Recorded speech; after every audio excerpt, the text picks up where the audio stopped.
Hello दोस्तों, आज हम एक्सप्लेन करने वाले हैं एक फैंटेसी, रोमांटिक और सस्पेंस से भरपूर मूवी को। ये मूवी एक ड्रैगन और एक आम लड़की की प्रेम कहानी है।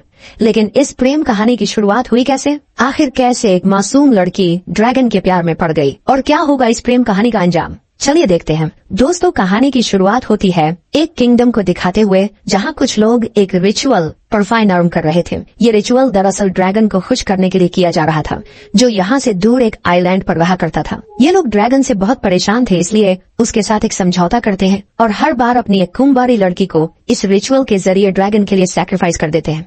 ये ड्रैगन बहुत ही शक्तिशाली था, जिसका मुकाबला आज तक कोई नहीं कर पाया था, क्योंकि ये एक मैजिकल आइलैंड पर रहता था जिसे सिर्फ एक सच्चा आशिक ही देख सकता था। हर बार की तरह इस बार भी ये लोग उसे बुलाने के लिए एक गाना गाते हैं और ड्रैगन इस लड़की को लेकर चला जाता है और एक बार फिर किंगडम में खुशियां छा जाती हैं।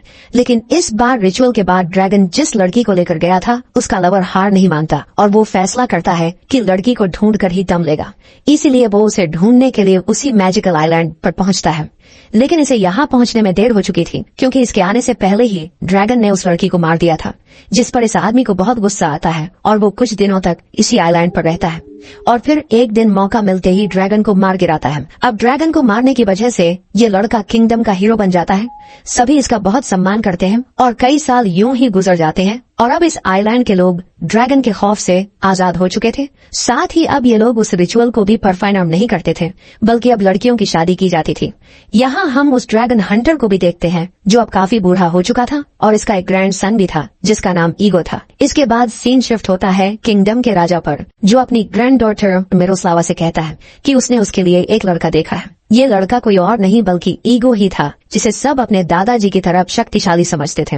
लेकिन मिरोस्लावा को तो जैसे इस सब से कोई मतलब ही नहीं था। वो तो अभी भी अपने बचपने में गुम थी। इसलिए राजा उसे समझाते हैं कि अब तुम्हें अपना बचपना छोड़ना होगा। उसे समझना होगा कि ईगो उसके लिए कितना बेहतर है और अपने आने वाले कल को लेकर थोड़ा सीरियस होना होगा। मिरोस्लावा भी ये सब सुन रही थी, लेकिन वो राजा की बातों पर ज्यादा ध्यान न देते हुए अपना बचपना जारी रखती है। फाइनली शादी का दिन भी आ जाता है और मिरोस्लावा को सजाकर एक बोट पर लिटा दिया जाता है, जिसकी रस्सी ईगो के हाथों में थी और वो नदी के दूसरी तरफ खड़ा होकर इस रस्सी को खींचना शुरू कर देता है, जबकि बाकी सभी लोग वही रिचुअल सॉन्ग गाने लगते हैं। कुछ देर बाद ही अचानक से आसमान का रंग बदल जाता है, तेज हवाएं चलने लगती हैं और अचानक से एक बड़ा सा ड्रैगन यहाँ आता है। वो सीधा मिरोस्लावा के पास जाता है और उसे बोट में से उठाकर अपने साथ ले जाता है। वहीं बाकी सब बस हैरान नजरों से मिरोस्लावा को ड्रैगन के साथ जाते देखते रह जाते हैं, क्योंकि उन लोगों के लिए तो ड्रैगन मर चुका था, इसलिए उसे दोबारा देखकर हर कोई शॉक्ड रह जाता है। इधर मिरोस्लावा को जब होश आता है तो वो खुद को एक गुफा में पाती है। ड्रैगन के ऐसे पकड़ कर लाने की वजह से मिरोस्लावा को काफी चोट भी आई थी, इसलिए उसे दर्द होता है, लेकिन फिर भी वो इस गुफा से निकलने की कोशिश करती है। पर यहाँ ड्रैगन का पालतू जानवर रकून था, जो उसे डरा कर वापस गुफा में धकेल देता है। इतने में एक लड़के की आवाज आती है, जो मिरोस्लावा को शांत रहने के लिए कह रहा था। वो मिरोस्लावा को कुछ इंस्ट्रक्शन देता है, जिन्हें फॉलो करते ही मिरोस्लावा उस रकून से बच जाती है। अब एक होल के जरिए ये लड़का उसे कुछ मेडिसिन देता है और मिरोस्लावा भी उसका नाम पूछती है, लेकिन लड़के को तो अपना नाम पता ही नहीं था और ये सुनकर मिरोस्लावा काफी हैरान होती है। मिरोस्लावा को लग रहा था कि ये लड़का भी ड्रैगन का शिकार है, इसीलिए वो उस लड़के से यहाँ से बाहर निकलने का रास्ता पूछती है। लेकिन ये लड़का बताता है कि ड्रैगन इतना पावरफुल है कि उससे बचकर कोई नहीं जा सकता। लेकिन हाँ, अगर मिरोस्लावा का लवर यानी ईगो यहाँ आए तो वो उसे बचा सकता है। साथ ही ये भी कहता है कि उन लोगों को वो गाना नहीं गाना चाहिए था, क्योंकि उसी सॉन्ग को सुनकर ड्रैगन वहाँ पहुँचा था। अब मिरोस्लावा ये सुनकर नाराज हो जाती है और उस होल को बंद कर अपने बाल काट देती है ताकि यहाँ से निकलने की कोशिश कर सके। लेकिन वो लड़का उसे ऐसा न करने के लिए कहता है। मिरोस्लावा भी उसकी बात मान जाती है और उसका नाम अरमान रखती है। अब ये दोनों हाथ मिलाकर दोस्ती करते हैं, लेकिन अरमान मिरोस्लावा का हाथ पकड़कर खींचने लगता है और उसे बताता है कि ड्रैगन आ गया है, इसलिए वो उस गुफा से बाहर न आए। इतने में ड्रैगन मिरोस्लावा के ऊपर पत्थर फेंकता है और मिरोस्लावा एक कोने में आंखें बंद करके बैठ जाती है। इस गुफा का होल इतना छोटा था कि ड्रैगन इसके अंदर आ ही नहीं सकता था, इसलिए वो वापस लौट जाता है और एक बार फिर मिरोस्लावा अपनी छोटी की हेल्प से यहाँ से निकलने की कोशिश करती है, पर कोई फायदा नहीं होता। मिरोस्लावा को लग रहा था ड्रैगन अरमान को अपने साथ ले गया है, इसलिए वो अरमान की साइड केव को हिलाती है और दीवार पर पत्थर मारने लगती है, जिस वजह से बाहर जाने का रास्ता खुल जाता है। जहाँ मिरोस्लावा देखती है कि अरमान कहीं नहीं है, लेकिन कुछ कदम चलते ही उसे ड्रैगन मिलता है, जिसे बचने के लिए मिरोस्लावा एक गुफा में घुस जाती है, जिसका मुंह छोटा होने की वजह से ड्रैगन बाहर ही रह जाता है। लेकिन मिरोस्लावा पर अटैक करने के लिए फायर फेंकता है, लेकिन मिरोस्लावा बच जाती है, पर ड्रैगन का पेट रखून उसके पीछे जाता है। मिरोस्लावा भागती हुई एक ऊंची सी जगह पर पहुंच जाती है, जहां अरमान उसी रकून के साथ पहुंचता है। अरमान को रकून के साथ देख मिरोस्लावा को डाउट होता है कि शायद अरमान भी ड्रैगन के साथ मिला हुआ था, इसलिए वो अरमान को खुद से दूर करती है और इसी चक्कर में नीचे गिर जाती है। अरमान उसे बचाने के लिए छलांग लगाता है और यहाँ रिवील होता है कि अरमान ही असल में ड्रैगन था। वो ड्रैगन में ट्रांसफॉर्म होता है और मिरोस्लावा को बचाने के चक्कर में खुद का हजमी हो जाता है। पर मिरोस्लावा इतनी डरी हुई थी कि नीचे गिरते ही अरमान को छोड़कर यहाँ से भागने लगती है। पर ये आइलैंड समुद्र के बीचों बीच था, इसलिए मिरोस्लावा को कोई मदद नहीं मिल सकती थी। वो भी जानती थी कि उसका यहाँ से निकलना असंभव है। इधर अरमान भी वापस से अपने ह्यूमन रूप में आ जाता है और रकून उसे बचाने की कोशिश करता है, पर वो इतना छोटा था कि चाहकर भी अरमान की मदद नहीं कर सकता था। अब मिरोस्लावा भी दूर खड़ी ये सब देख रही थी। वो पहले तो अरमान को यूं ही छोड़ यहाँ से जाने लगती है, लेकिन फिर उसे अरमान पर तरस आता है और वो वापस आकर उसे पानी से बाहर निकालती है। इतने में रकून भी अरमान के लिए कुछ कपड़े ले आया था। मिरोस्लावा अरमान को वो कपड़े पहनाती है और उसे खींचती हुई एक गुफा में लाकर सुला देती है और खुद भी यहीं सो जाती है। अगली सुबह अरमान बेहोशी की हालत में बड़बड़ाता है कि इससे पहले बहुत देर हो जाए, ड्रैगन को मार दो। ये सुन मिरोस्लावा उसे होश में लाने की कोशिश करती है, लेकिन इतने में अरमान के अंदर का ड्रैगन एक बार फिर जाग जाता है। ये देख मिरोस्लावा डर के मारे समुद्र के पास जाती है और मदद के लिए चिल्लाने लगती है, पर यहाँ उसके अलावा दूर दूर तक कोई नहीं था और शाम होते ही तेज तूफान भी आता है। इसलिए मिरोस्लावा मायूस होकर वापस गुफा के अंदर आती है। यहाँ वो कुछ कपड़ों की मदद से अरमान और अपने लिए एक टेंट बनाती है। इसके बाद अरमान के जख्मों पर दवाई लगाती है और जैसे ही वो ड्रैगन में कन्वर्ट होता है उसे सायनंग सुनाकर सुला देती है और खुद भी अरमान और रकून के साथ यहीं सो जाती है। रात को मिरोस्लावा को एक सपना आता है जिसमें वो देखती है कि ईगो उसे ढूंढता हुआ वहाँ पहुँच चुका है। वो भागकर ईगो को गले लगाती है और कहती है कि वो उसे यहाँ से ले जाए। मिरोस्लावा अब सच में यहाँ से जाना चाहती थी, लेकिन वो ईगो को इमेजिन करके गलती से अरमान को हक कर लेती है। अरमान भी उसे कस के पकड़ता है और किस करने ही वाला था कि तभी मिरोस्लावा की आंख खुल जाती है। वो देखती है कि उसके पास ही आग जल रही है और कुछ फ्रूट भी रखे हुए हैं। ये सब असल में अरमान ने मिरोस्लावा के लिए रखे थे और अरमान का ये अपनापन देख मिरोस्लावा को भी बहुत खुशी होती है।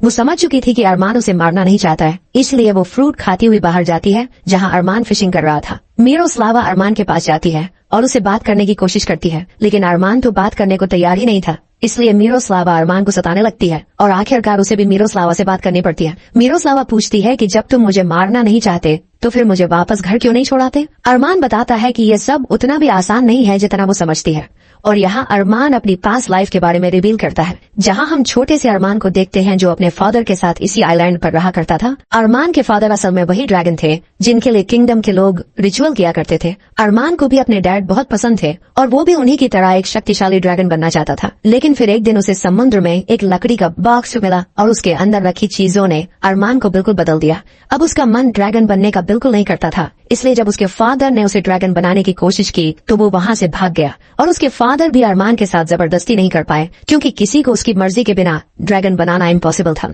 सब कुछ ठीक चल ही रहा था कि एक दिन अरमान ने एक कश्ती अपने आइलैंड पर देखी जिसमें सवार होकर आए इंसान ने अरमान के फादर को मार दिया। अरमान असल में ईगो के दादाजी यानी ड्रैगन हंटर के बारे में बात कर रहा था। अब जब अरमान ने अपने फादर को मरते हुए देखा तो उसने फैसला किया कि वो उनकी मौत का बदला लेगा, इसीलिए वो खुद भी एक ड्रैगन बन गया। लेकिन ड्रैगन बनने के बाद उसे पता चला कि उसके फादर कितने बड़े माइनस्टर थे, इसलिए अरमान ने डिसाइड किया कि वो हमेशा इसी आइलैंड पर रहेगा और किसी को कोई नुकसान नहीं पहुंचाएगा। लेकिन अरमान ये नहीं जानता था कि इंसान से ड्रैगन और ड्रैगन से इंसान कैसे बनते हैं, इसलिए वो जब भी ड्रैगन में चेंज होता तो आइलैंड पर बनी एक गुफा में चला जाता, जो असल में एक मैजिकल गुफा थी जिसके अंदर सिर्फ इंसान ही जा सकते थे। अरमान कहता है कि कई सालों तक सब कुछ यूं ही चलता रहा, लेकिन फिर मिरोस्लावा की शादी में लोगों ने एक बार फिर उस साइनंग को गाया और अरमान के अंदर का ड्रैगन जाग गया और वो ना चाहते हुए मिरोस्लावा को यहाँ ले आया और अब वो उसे वापस छोड़ने नहीं जा सकता, क्योंकि वो ड्रैगन पर काबू करना नहीं जानता।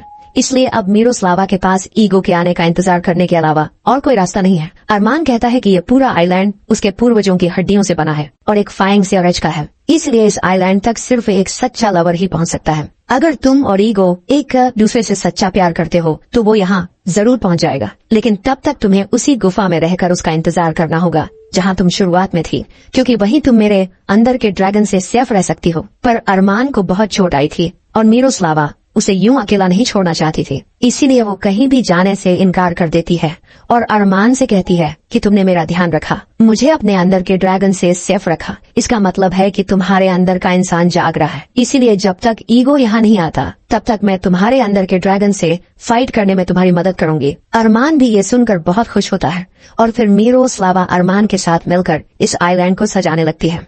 वो दोनों समुद्र में पड़ी खराब चीजों से आइलैंड को सजाने लगते हैं, साथ ही अपने लिए अच्छे अच्छे कपड़े भी निकाल देते हैं। यूं ही दोनों के बीच अच्छी दोस्ती होने लगती है।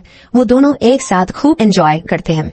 और अब क्योंकि कई दिनों से अरमान के अंदर का ड्रैगन नहीं जागा था, तो मिरोस्लावा को भी यकीन हो जाता है कि वो अरमान के अंदर के ड्रैगन को मारने में कामयाब हो रही है। ये सोचकर मिरोस्लावा बहुत खुश होती है, लेकिन उसकी ये खुशी कुछ ही दिनों में खत्म हो जाती है, क्योंकि एक रात अरमान फिर से ड्रैगन में कन्वर्ट हो जाता है और मिरोस्लावा पर अटैक कर देता है। मिरोस्लावा भी पहले तो डर के मारे उससे दूर भागती है, लेकिन फिर उसे प्यार से सहलाने लगती है, पर इसका कुछ खास असर नहीं होता और ड्रैगन मिरोस्लावा के ऊपर आग फेंकता है। लेकिन तभी मिरोस्लावा की आंख खुल जाती है, यानी ये सब मिरोस्लावा का एक ड्रीम था, जबकि अरमान तो उसके सामने खड़ा उसे जगा रहा था। कुछ देर बाद अरमान मिरोस्लावा के लिए फूल लेने जाता है और एक बार फिर ड्रैगन में कन्वर्ट होने लगता है। तभी उसकी नजर एक बोर्ड पर पड़ती है जिसे मिरोस्लावा ने छुपा रखा था। अरमान समझ जाता है कि मिरोस्लावा यहाँ से भागने की तैयारी कर रही है, इसलिए उसे बहुत गुस्सा आता है, क्योंकि अरमान मिरोस्लावा से प्यार करने लगा था और हमेशा उसके साथ रहना चाहता था। उसे ये भी लगता था कि मिरोस्लावा भी उसे पसंद करती है, इसलिए उसने इतने समय तक खुद पर काबू रखा कि कहीं वो ड्रैगन बनकर मिरोस्लावा को कोई नुकसान न पहुंचा दे। अब अरमान गुस्से में सीधा मिरोस्लावा के पास जाता है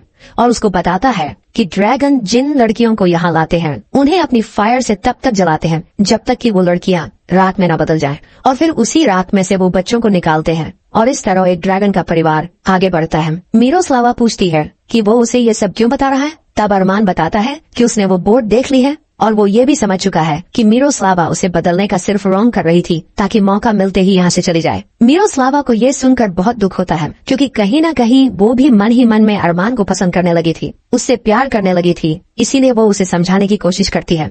पर अरमान तो कुछ सुनने को तैयार ही नहीं था। वो कहता है कि इससे पहले मैं भी तुम्हारे साथ वही करूं जो ड्रैगन्स दूसरी लड़कियों के साथ करते थे। तुम अपनी बोट लेकर यहाँ से चली जाओ, क्योंकि इतने वक्त तक तो मैंने अपने अंदर के ड्रैगन को कंट्रोल कर लिया, पर अब मैं उसे कंट्रोल नहीं कर पाऊंगा। इसके बाद अरमान खुद को तकलीफ देने लगता है और इससे मिरोस्लावा को भी परेशानी होती है, पर वो अगली सुबह अपनी बोट लेकर यहाँ से चली जाती है। दूसरी तरफ हम ईगो को देखते हैं, जो अभी भी अपने लोगों के साथ मिलकर मिरोस्लावा को ढूंढ रहा था, लेकिन न तो ईगो मिरोस्लावा को प्यार करता था और न ही मिरोस्लावा ईगो को, इसलिए ईगो उस आइलैंड को देख नहीं पाता। पर एक रात उसे एक बोट अपनी तरफ आती हुई दिखाई देती है जिसमें मिरोस्लावा बैठी हुई थी। वो मिरोस्लावा को देखकर बहुत खुश होता है और उसे वापस उसी आइलैंड पर चलने को कहता है, लेकिन मिरोस्लावा बताती है कि ड्रैगन एक चट्टान से टकराकर मारा जा चुका है, इसलिए अब उन्हें वहाँ जाने की जरूरत नहीं है। ईगो फिर भी जिद करता है, क्योंकि उसे भी किंगडम में अपनी हीरो गिरी दिखानी थी और वो चाहता था कि सबको यकीन हो कि वो भी मिरोस्लावा से प्यार करता है। लेकिन मिरोस्लावा कहती है कि उसे अब उस आइलैंड पर वापस नहीं जाना है, वो बस अपने घर जाना चाहती है। ईगो भी मिरोस्लावा की बात मान जाता है और अपने साथियों के साथ उसे लेकर वापस अपने घर लौट जाता है, जहाँ राजा मिरोस्लावा को देखकर बहुत खुश होते हैं और एक बार फिर मिरोस्लावा और ईगो की शादी की तैयारियां की जाती है। एक बार फिर इनकी शादी का दिन आता है और मिरोस्लावा को तैयार कर एक बार फिर बोट में बैठाया जाता है। दूसरी तरफ खड़ा ईगो इस बोट को अपनी तरफ खींचने लगता है, लेकिन बोट में लेटी मिरोस्लावा की आंखों में आंसू थे और उसे समझते देर नहीं लगती कि वो ईगो से नहीं बल्कि अरमान से प्यार करती है, और उसे इस बात से कोई फर्क नहीं पड़ता था कि अरमान एक ह्यूमन के साथ साथ ड्रैगन भी है। वो अपने प्यार को किसी भी कीमत पर खोना नहीं चाहती थी, इसलिए वो इस शादी को रोकने के लिए जोर से चिल्लाकर कहती है कि वो ईगो से नहीं बल्कि ड्रैगन से प्यार करती है। ये सुन सभी हैरान रह जाते हैं और ईगो रस्सी को जल्दी जल्दी अपनी तरफ खींचना शुरू कर देता है, पर मिरोस्लावा उस रस्सी को निकाल देती है और उसी साइनन को गाती है जो ड्रैगन्स को अपनी तरफ अट्रैक्ट करता था। दूसरी तरफ हम अरमान को देखते हैं जो मिरोस्लावा को बहुत याद कर रहा था और उसकी याद में एक चट्टान से छलांग लगाने ही वाला होता है कि तभी उसे मिरोस्लावा की आवाज सुनाई देती है और वो अपनी मंजिल के लिए निकल जाता है। इधर मिरोस्लावा के गाना गाते ही हवाओं का रूप बदल जाता है और अरमान ड्रैगन में बदलकर यहाँ आता है और मिरोस्लावा को अपने साथ ले जाता है।